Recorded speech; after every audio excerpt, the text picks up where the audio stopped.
আমাদের এখানে অভিনয় করে রাহুল অরুণোদয় ব্যানার্জি, হ্যাঁ মনে আছে অভিনেতা, সে হচ্ছে আর্জেন্টিনার সাপোর্টার। আচ্ছা, কাতার ওয়ার্ল্ড কাপে ঘটনা। আমি ওই একই দিনে পড়েছিল ব্রাজিল ম্যাচ, একই দিনে পর্তুগাল ম্যাচ। তো আমি ব্রাজিল ম্যাচ কভার করে পর্তুগাল প্রেস কনফারেন্সে ঢুকছি, ইন্ডিয়ান টাইম 12টা 12:15 হবে।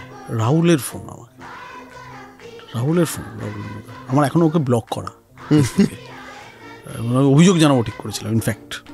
তো ফোন করে বললো, দল এটা তুমি ভালো করছো না। আমি বললাম কেন?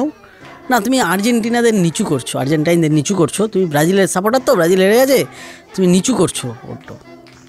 তো আমি বললাম ভাই আমি ক্রিশ্চিয়ানো প্রেস কনফারেন্সে ঢুকছি, তো এই কথাগুলো পরে বলি। না তো আমি ছেড়ে দেবো না, ফেসবুকে আমি তোমার নামে যা পারবো লিখবো। না তুমি যাও না বলে আমি দেখলাম 2 মিনিটের মধ্যে আমি রাহুল অরুণোদয় ব্যানার্জি খুললাম ফেসবুকে, দেখলাম বিশাল একটা হ্যাজ নামিয়ে দিয়েছে।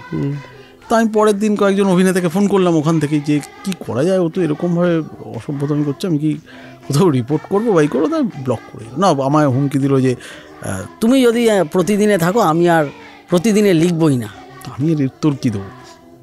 পরের দিন ওকে ব্লক করে দিয়েছিলাম। ঠিক আছে, এই ব্রাজিল আর্জেন্টিনা চলতেই থাকে।